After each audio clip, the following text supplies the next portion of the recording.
Hello, everybody. Great to be back, and great to be back with lovely Kim from Canada.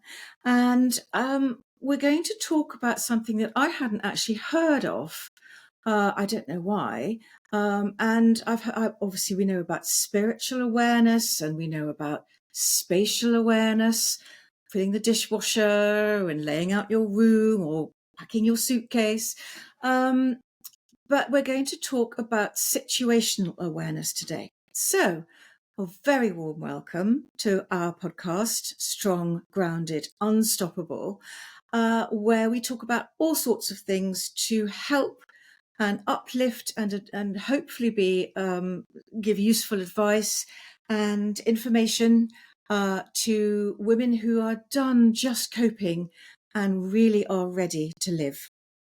So situational awareness, Kim, this came up because I have a friend who is going to go on a month's traveling with someone, and she knows this person very well, but isn't quite sure if going is going to be right for her. However, it's already paid for. And it's in the Far East, and so she doesn't know anybody there.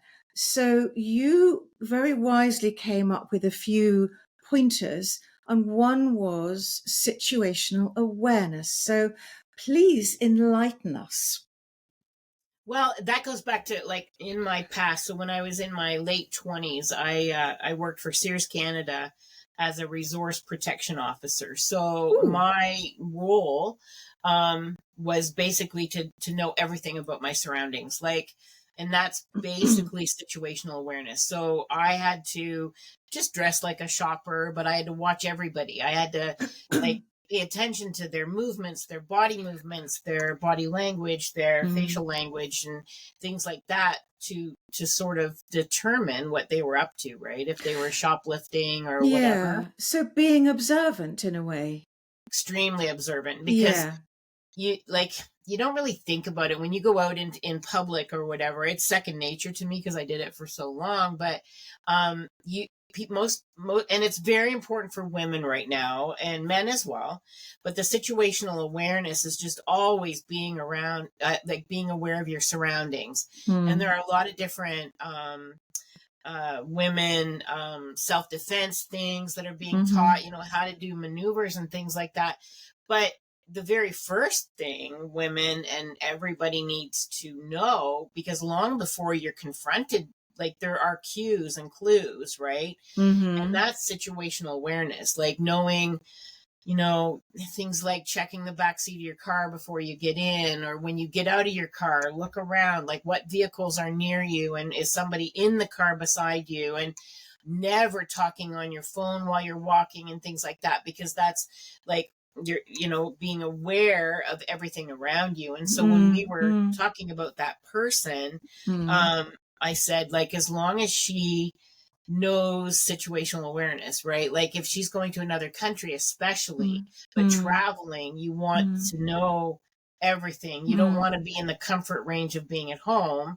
That's a whole different thing. But when you're traveling, you want to be aware of everything that's going on around you, and paying attention. I mean, she wouldn't go if she didn't absolutely believe she's exactly. perfectly physically safe. Yes. But it's just some things, rubbing each other up the wrong way and not really wanting to have that experience. When you're out there, you want to be able, this is a precious thing to be able to do, to travel. Yes. And, some people wait a long time to be able to do that. And so you want to make the absolute most of it. So, and we talked about that. And even though whatever's going on, and sometimes we do have, things that happen before a big event in our life, and that can be literally, like Bob Proctor here in Canada talks about, breaking through paradigms, and when you're about to have a big breakthrough, you'll have something that he calls facing the terror barrier, because it will be part of part of that journey, but you might want to back out at the last minute, or you might come up with things as to a reason why you shouldn't do that thing. And that could be all part of the journey, is that you need to go through that in order to Yes. fulfill that Yes. part of, yeah. I agree. I think there are issues and instances that we need to go through Yes. because the lesson is at the other end. I used to Yes. say to my girls, it's not so much the experience that matters in the long run. It's how you learn from it. Yeah. Um, Yeah. So you know, everything in life really is situational awareness, right? Knowing what is going on in our immediate peripheral vision kind of thing. And then you get mm, into spiritual awareness, like the reason for that thing, like why is that yes, happening? yes, yes. And uh, to ask ourselves, not why is this happening to me, Right. why me, but ask ourselves why how did I attract this, and what's the lesson I'm learning from it. It's And more if so you the can lesson. Yeah. flip it like that, yes, shift your paradigm into. I Yeah. remember the story of a long time ago of a man on a train, um, and he had three little children, and they were absolutely running amok. They were running riot, being really naughty and loud and clearly out of control. And he was just sitting there doing nothing.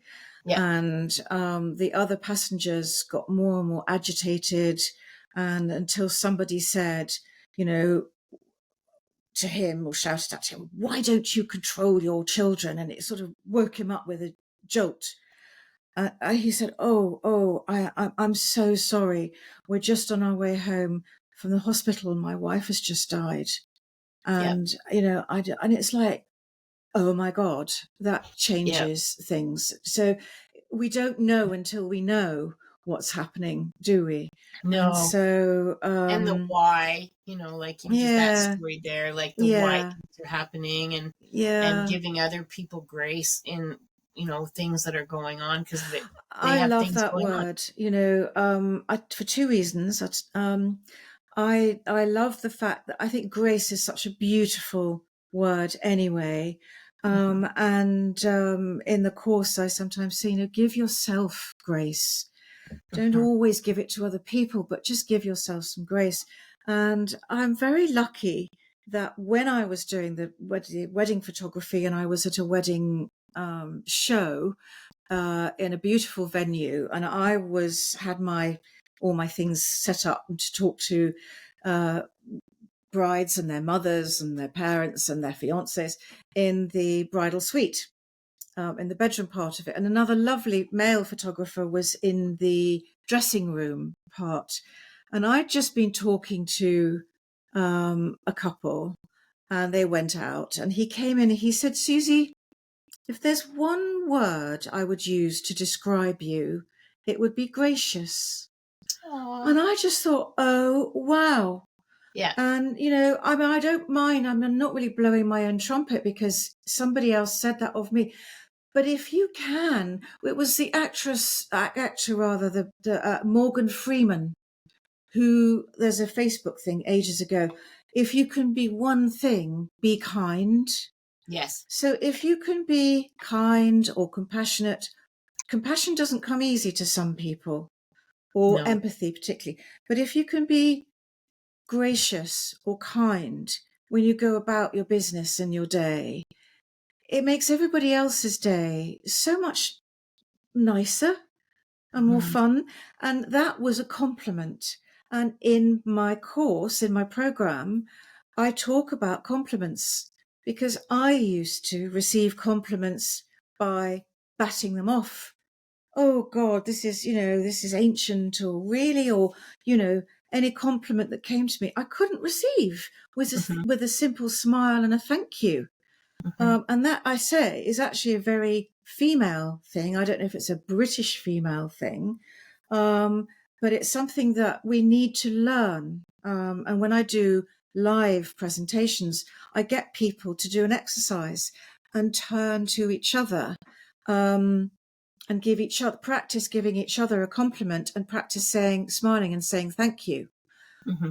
And one time it was in John Lewis, I was doing a talk there, and one of the women after that exercise said, I really found that hard. It made me very uncomfortable, and I couldn't receive it or find something to say. It just wasn't coming, and it was really hard. So I learned a lot from that. And one might say situational awareness, if I had asked people first, if you're not, or said, I invite you to do this, but if you're not comfortable doing it, please, it is not obligatory. Mm-hmm. So it's being aware that not everybody is going to feel able or confident enough to do some of the things that we require, or not require, but ask them to do. Mm-hmm. Um, And I yeah, think, it was a lesson learned. yeah, and it's definitely something that's learned, but it's also something that can be forgotten. And you and I talk all the time about women our age, and you get through raising your kids and all of that kind of thing, and we do lose parts of ourselves Oh in God, that yeah. whole journey of focusing on Mm, making sure the kids have manners, and you're mm, focusing mm, on mm, looking after everybody's life, and then mm, you mm, hit our age where some of those things you need to relearn, like, mm, because you've unlearned them. You might have mm, learned them as a child, mm, mm, but over the years of just giving, sometimes mm, well, all the time you can't give from a hollow vessel, mm, right? mm, So mm. now, like with your course and building women up, I think that's something that's very needed by our Mm. age, because Very, yeah, yeah. we become empty. We didn't set We out to do. be empty, but we No. become. And the statistics, certainly here in the UK, are desperate about the Mhm. lack of confident body image here in the UK. Yeah, 80% of women apparently don't feel happy with or in their bodies. And that's really sad, because it's the only one we've got. And when I used to do the boudoir photography, I would say to them, your body has brought you a long way. And you've got those stretch marks on your tummy because you've got two beautiful children, and all exactly. of that sort of thing. And I learned that, just like happiness, our body confidence is an inside job. It's because we don't say, I am fat and frumpy. We say, I feel fat and frumpy. We may not look it, but we are feeling it. And if we're feeling it, that's something we can work on changing. And Uh, the I am yes, message is yes, huge, right? Like yes, whatever yeah, follows I am, you are subconsciously creating. So yes, it's yeah. relearning that. Yeah, yeah, too true. And to end that today then on I am, um, there is a fabulous app that you can download it's free for a certain amount of time, on your mobile phone, simply Hmm. called I am. And you can choose the type of affirmations you would like to come Oh, to nice. you every hour on your mobile through the day. I think it starts at 7 and finishes at 5 or something. Right. And you can choose what kind of support you need. And my goodness, it's spooky how it comes up with things at just the right time. So that's a Yeah. super little tool for Mhm. bucking ourselves up if we need it, or also just affirming, oh yeah, that's perfect. Mhm. So yeah, all good. All good. Yeah. Kim, thank So I you. so I'm just I'm super excited about your course coming out, because I think it's going to help so many women to That's the remember, idea. Mm, right? mm, Remember those mm, things that were mm, important to them before they mm. gave everything to everybody else. Yeah, yeah, yeah. Yeah, this is our time now. And that's not selfish, it's self-full. Yes. Thank you, everybody. Thank you, Kim. Thank you for Yes. listening and watching. And we will be back again soon. Just before we go, I would ask you, if you are enjoying our podcasts, please like and subscribe. And we'll catch up with you very, very soon. Take care. Have a great day or evening. Bye for now.